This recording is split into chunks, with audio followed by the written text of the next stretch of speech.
जे दिल नू करार चाहना है, जे दिल नू सुकून चाहना है, अल्लाह दा कुरान ऐलान करके कह रही है अला बिज़िक्रिल्लाहि तत्मइन्नुल कुलूब। कुरान रहमत जे, रब दा कुरान खदाया जे। आओ नजर एक और मकाम अल्लाह दे कुरान दा, फरमाया अल्लज़ीना आमनू व तत्मइन्नु कुलूबुहुम बिज़िक्रिल्लाह अला बिज़िक्रिल्लाहि तत्मइन्नुल कुलूब। फरमाया कि एक इमाम दा दावा करन वाले हो, अपने आप नू नबी पाक दा गुमती कलवान वाले हो, अपने आप नू नबी पाक दा मुहिबदार दी आशिक कलवान वाले हो।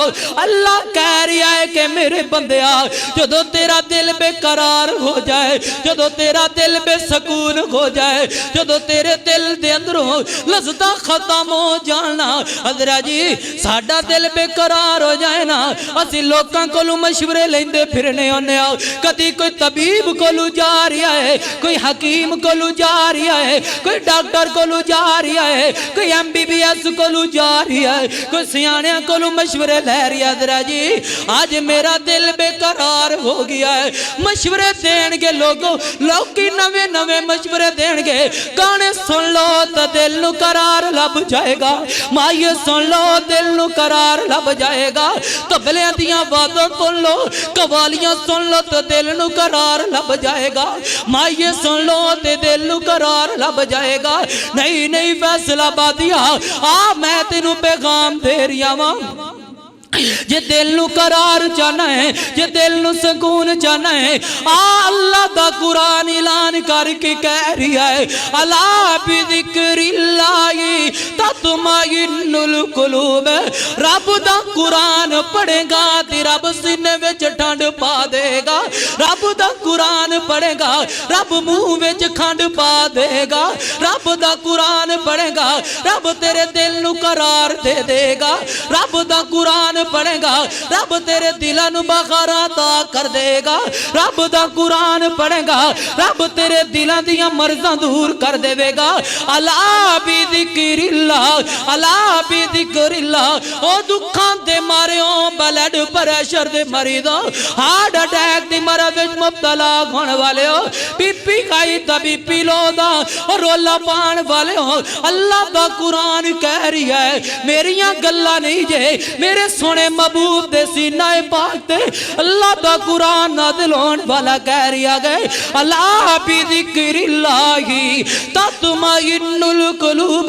सो रंगी को गल है कि रब दा कुरान पढ़ो ना, रब दिलां दी मर्ज़ां खत्म कर देवेगा, रब दा कुरान पढ़ो ना, रब तुहाड़ियां टेंशनां खत्म कर देवेगा, रब दा कुरान पढ़ो ना, रब तुहाड़ियां घर दियां लड़ाइयां खत्म कर देवेगा, रब दा कुरान पढ़ो ना, रब तुहाडे दिलां नू शफावां दा कर देवेगा, रब दा कुरान पढ़ो ना, रब तुहाड़ियां टेंशनां खत्म कर देवेगा। अला बिज़िक्रिल्लाह अला बिज़िक्रिल्लाह। सो रंगी को गल रब दा कुरान पढ़ेगा ती रब तैनू शफावां दा कर देवेगा। अल्लाह दे बंदिया सोने महबूब दे मिंबर रसूल ते खड़ा हो के कह रहा अज़मा तजर्बा करके वेख ले, जो रब दे कुरान दे अंदर लज़्ज़तां रब ने रखिया ने दुनिया दे किसे शावां अंदर रखिया नहीं। साडा यकीन होना चाहिए, साडा ईमान होना चाहिए, एतमाद होना चाहिए। जिवें साडा एतमाद गोलियां ते बनया है ना, साडे सिर अंदर दर्द है, की खानी है वो की खांदे हो, चूहे मार गोली तो नहीं खांदे, पैनाडोल ही गोली खांदे है ना। सिर अंदर दर्द है तो पैनाडोल गोली खावांगे, जे पेट अंदर दर्द है हकीम साहब को टुर जावांगे, कोई फक्की लैके आवांगे, कोई इंजेक्शन लगवावांगे। क्यों?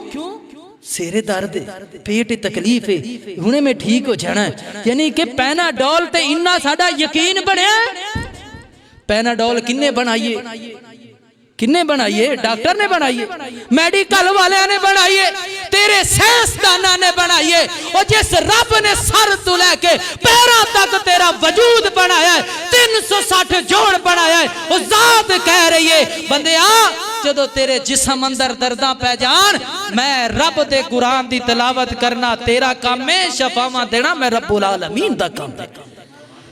वो करिए ते सही यकीन रब दे कलाम ते, साडा यकीन नहीं रह गया, साडा इत्मीनान नहीं रह गया, साडे सिरे दर्द बाद अंदर होंदी है। पहले असी मेडिकल दा बूहा फड़िया होंदा है, डॉक्टर दे दरवाजे ते पहुंचे होने आ, किसी तरह पैनाडोल लब जाए साडे सिर दी दर्द खत्म हो जाए।